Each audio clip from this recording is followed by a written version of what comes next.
Queridos hermanos en Cristo, quienes integran el grupo de educación bíblica, voy a grabar este video primero para disculparme porque pasó ya mucho tiempo y debía terminar con la meditación que se me había pedido sobre Primera de Corintios capítulo 14 versículo 40, texto que tratamos de contextualizar. Está dentro de las enseñanzas de Pablo que comienzan en el capítulo 12 y culminan precisamente en este texto del capítulo 14, versículo 40. Trataré de cerrar las meditaciones breves que veníamos haciendo en cuanto a este texto, recordando que Pablo trata de ordenar lo que se había desordenado en esa congregación en cuanto al don de lengua que estaba en ese tiempo en operancia, término que tomo de el doctor Samuel Pérez Millo, y del cual de ese don muchos hacían abuso en el uso, cometiendo algunos errores. Por eso en el capítulo 13 Pablo se encarga de destacar el amor por sobre el don y aún por sobre todas las manifestaciones espectaculares que como seres humanos en ese tiempo se podía hacer, recordándoles en el capítulo 13, desde el versículo 1 en adelante, a los cristianos de Corintio, y obviamente es válido para todos nosotros, y diciéndoles: si yo hablase lenguas humanas y angélicas y no tengo amor, vengo a ser como metal que resuena o címbalo que retiñe. Acuérdese que cuando está diciendo si yo hablase lenguas humanas y angélicas, está diciendo algo hipotético. No está diciendo que él habla.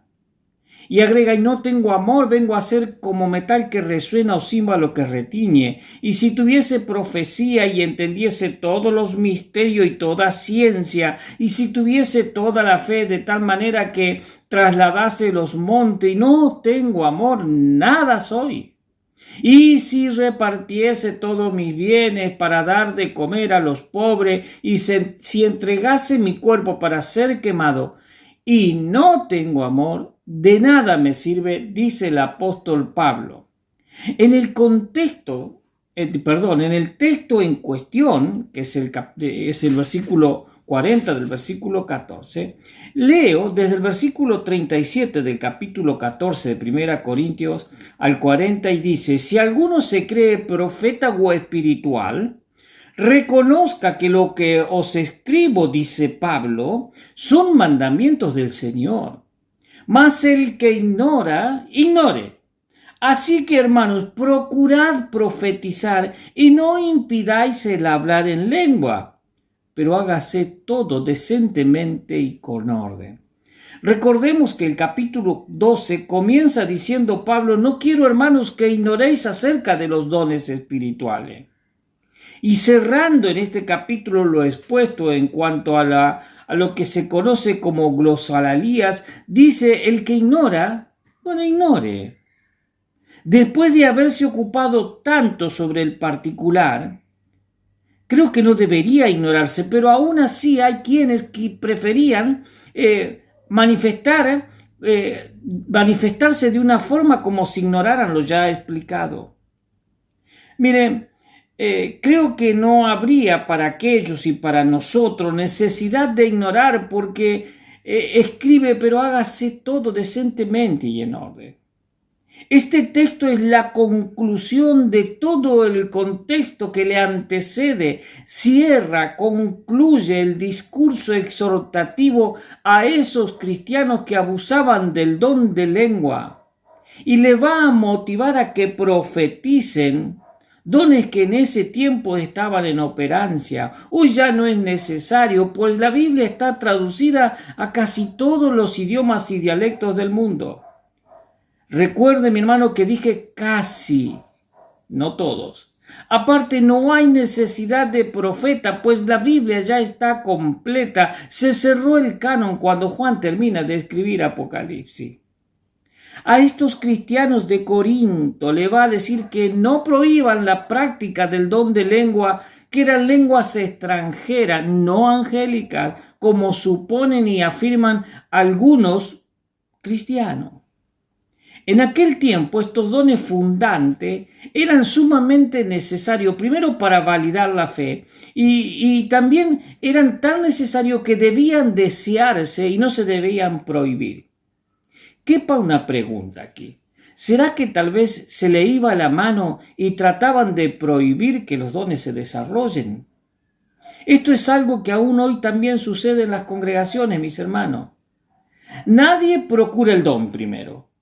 Y otro, por ciertas preferencias personales, caen en el pecado de prohibir el desarrollo de tal o cual capacidad espiritual dada por Dios para edificación del cuerpo. Porque prefiero a este, porque prefiero al otro, porque me conviene este. Cuidados, hermanos, porque esto no debe ser así. En aquel tiempo, ni aún hoy, sabemos que la importancia de la profecía prevalecía por sobre el don de lengua, ya que así los pecadores eran confrontados y animados a arrepentirse y convertirse. Y los ya convertidos eran edificados por la directa palabra de Dios a través del profeta. Pablo, en lo extenso de esta exposición en cuanto al don de lengua, deja claro que si éstas no tienen interpretación, no sirven nada más para hablar a Dios y a uno mismo y para exhibir la capacidad de hablar en lenguas extranjeras, capacidad que era dada por Dios. Pero muchos hacían alarde. Y 1 de Corintios, capítulo 4, versículo 7 dice, porque ¿qué tiene que quién te distingue? Dice, o ¿qué tiene que no hayas recibido? Y si lo recibiste, ¿por qué te glorías como si no hubieras recibido? Dejando claro, mis queridos, que Dios nos da dones a nosotros, pero no para la jactancia personal, sino para que, como escribe en 1 de Corintios, capítulo 10, versículo 31, diciendo, si pues coméis o bebéis o hacéis otra cosa, hacedlo todo para la gloria de Dios. Y concluye con su propósito escribiendo el verso al cual tratamos de contextualizar, de manera breve, simple y sencilla, diciendo, pero hágase todo decentemente y con orden. No se deben procurar los dones, claro que sí. No se deben prohibir, claro, pero cuidado, se deben hacer el orden. Estaba refiriéndose al don en cuanto a al orden en cuanto a este don que en esa época estaba en función. Debo decir que quienes en la actualidad sostienen que poseen ese don no siempre lo hacen en orden. Hay cierto descontrol emocional en algunas cuestiones que podemos ver en las reuniones de quienes dicen tener ese don en la actualidad. Ahora, hermano, aunque no se debe impedir, y decía Pablo, debe haber quien interprete. El versículo 27 del capítulo 14 también va a establecer un número máximo de 3 personas que lo ejerzan. Deben hacerlo de a uno y lo que digan debe ser de edificación para los creyentes, los oyentes, no para aturdir, mis queridos. Amados hermanos, tengo que decir que la descontextualización de este texto es excusa para aplicarlo a cualquier cuestión que a muchos les parece desordenado. Y se ha usado para prohibir en muchos casos tal o cual instrumento, tal o cual vestimenta, tal o cual corte de pelo. Se lo ha usado para someter a las mujeres a veces a gustos de hombres que no leen y no contextualizan la Biblia. Hermano, muchos seguían según la costumbre y no según la Biblia, y eso es pecado. Y se abusa de este texto, capítulo 14, versículo 40. Tantos como los exhortados de abusar del don de lengua, se caen en acciones propiamente de ignorancia por no respetar el contexto del texto. Amados hermanos, que a partir de ahora, si usted se toma el tiempo de ver y entender este texto, no porque Carlitos Pinto lo dice, sino porque Dios así lo dice en su palabra, evitemos usar este texto fuera del contexto para avalar muchas veces nuestro viejo pretexto. Dios se encargue, mis queridos, de añadir a cada vida su más rica bendiciones y sea una realidad en nosotros. Colosenses capítulo 3, versículo 17, que dice: y todo lo que hacéis, sea de palabra o de hecho, hacedlo todo en el nombre del Señor Jesús, dando gracias a Dios Padre por medio de Él. Amado hermano, que la palabra de Cristo, dice Colosenses 3:16, mora en abundancia en nosotros, para no guiarnos como cristianos por cultura, sino por las escrituras.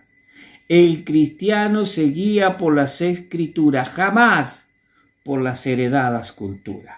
Que Dios nos bendiga. Les compartió para cumplir en este año con esto que nos habíamos propuesto, y por causa de tiempo muchas veces vamos posponiendo, y hermanos, les pido mil perdones, pero pueda disfrutar usted de esta contextualización.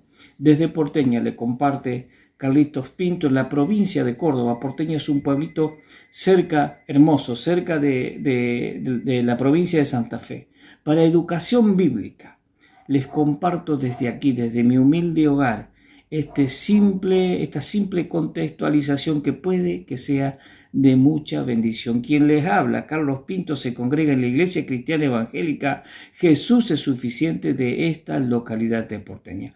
Dios les bendiga.